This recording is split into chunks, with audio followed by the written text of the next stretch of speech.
Yan. So, hello po mga Kalingap. So, dito po tayo ngayon kasama si Kalingap Rob kasi may aaminin po sana kay Kalingap Rob na thank you bro.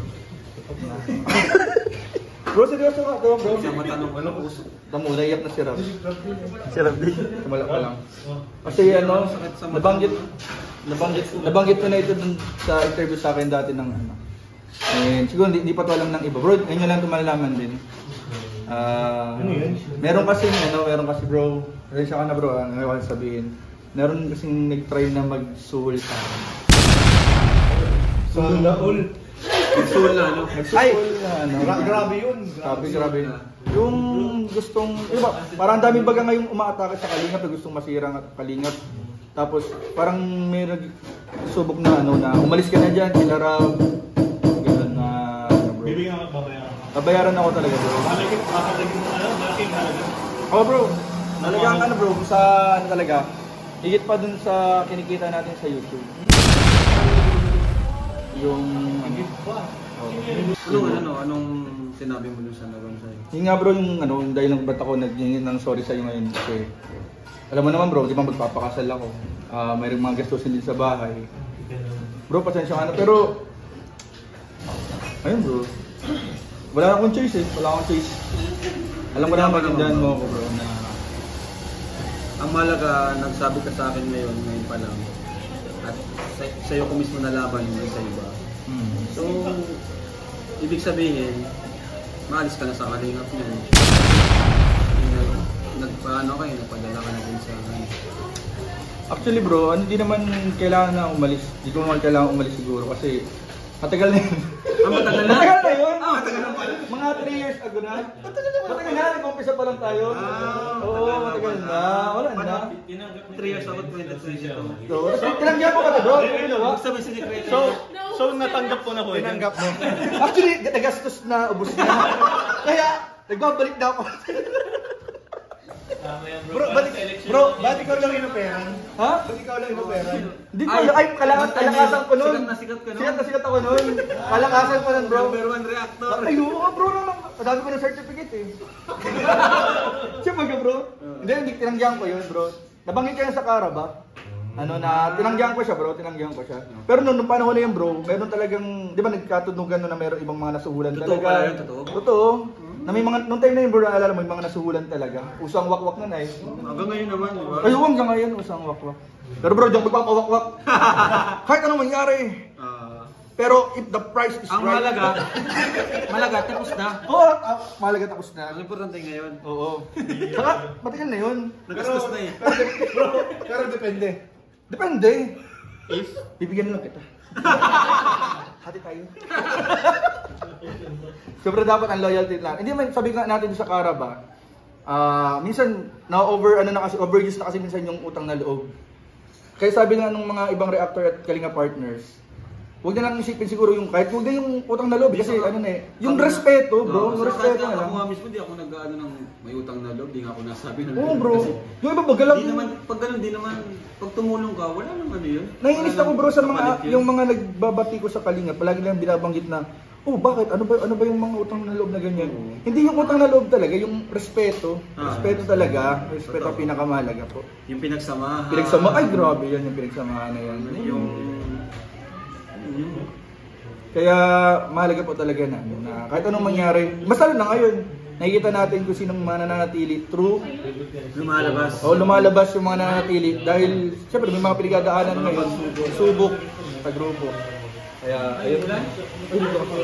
Thank you po. Salamat po mga Kalingap. Thank you bro. I love you. Di kita iwan bro. Kahit magkano ibayad nila.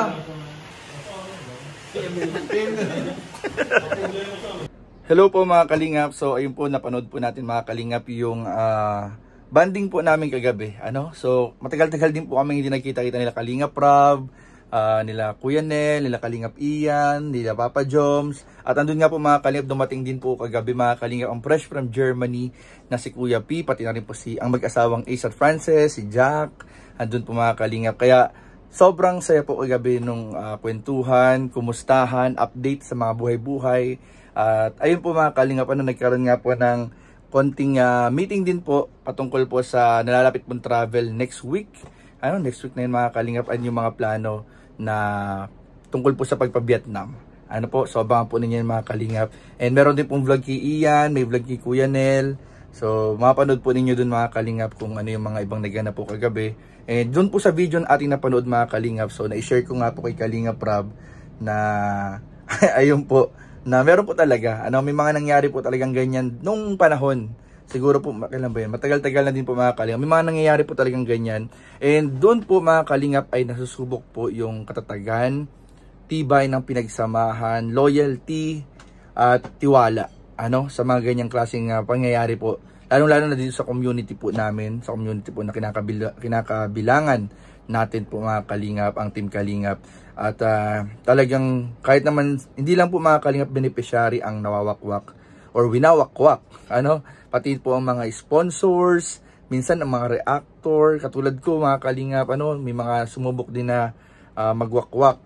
At suhulan tayo mga kalingap. Minsan meron pa nga minsan sa mga kapwa K-boys, may mga ganyang nangyayari din mga kalingap. Hindi natin alam kung ano yung mga intensyon ng mga taong nang susuhol or talagang nangaalok talaga ng pera kapalit ng pag-alis sa kalingap. Pero ang importante po mga kalingap ay hindi po matutumbasan ng kahit anong halaga o pera ang tibay at loyalty. Tibay na pinagsamahan, loyalty natin mga kalingap sa sa Matubang family, at syempre po mga kalingap yung ating respeto sa kila Kalingap Rob and kay Kuya Val, Ate Edna. Yung po ang pinaka-importante na hindi matutumbasan po ng kahit anong halaga. So yan po mga kalingap ay talaga nangyari, and off-cam, after nyan, kwento ko kay Kalingap Rob kung sino yung nagsuhol. So, naalala ka ni Kalingap Rob. Sabi ko, bro, nakikwento ko na yung sa'yo dati, nakalimutan mo lang. Tapos sabi niya, ay, oo, naalala ko na. Tapos biglang, ayun nga, kwento ko sa kanya kung sino. Sabi ko sa kanya, tanda mo si ganito, ganyan, ganyan. Sabi niya, ay, oo nga pala, naalala ko na, nabanggit mo nga pala sa akin dati yan. So, meron po talagang ganun nangyari. And, medyo matagal na po siyang panahon, pero, kung nabanggit ko nga siya dun sa interview sa akin ng Caravan na may ganoon talaga minsan nangyayari na umalis ka dyan sa Kalingap, ako lang susuporta sa iyo, ako lang sustento sa iyo sa sa monthly. Pero wag po kayong kakatiwala sa ganun, kasi kahit po ang mga beneficiary ay mga Kalingap, mga beneficiary na may mga ganyan ding history, once na umalis na sa Kalingap, wala na, napapabayaan na. And ang pinaka dito mga Kalingap, syempre yung tulong na ibinigay ng Team Kalingap nung time na walang ibang tumutulong, yun yung pinakamahalaga, yung talagang respeto. Wag na natin sabihin utang na loob, respeto na lang talaga. Na nung talagang kailangan mo ng tulong ito para sa mga beneficiaries, at syempre sa mga kapwa ko rin nagre-reaction at nasa Kalingap, na wag natin kakalimutan na nung time na wala pa tayong YouTube, di tayo kilala. Kalingap ang bukas kamay na tumanggap at nagpakilala sa atin sa social media. So, ganoon na lang talaga yung respeto talaga dapat na ating ibigay, na hindi matutumbasan ng kahit anong halaga. So, yun, kahit anong mangyari, lalo na kami Kalingap Rob, kahit anong mangyari po ay talagang ayun, diadaan na lang sa namin sa joke, pero yun, grabe po. Hindi po matutumbasan na kahit anong halaga yung pagiging magkapatid po namin. Na tinuring ko na talagang kapatid yan si Kalingap Rob, mga Kalingap. So, patuloy na po natin suportahan syempre ang ama ng Kalingap, Kuya Val, Ate Edna, at syempre po Kalingap Rob po sa kanyang mga vlogs. At huwag po kayo mag-alala mga Kalingap, babalik din po sa normal ang lahat, at magbabalik din po ang main channel.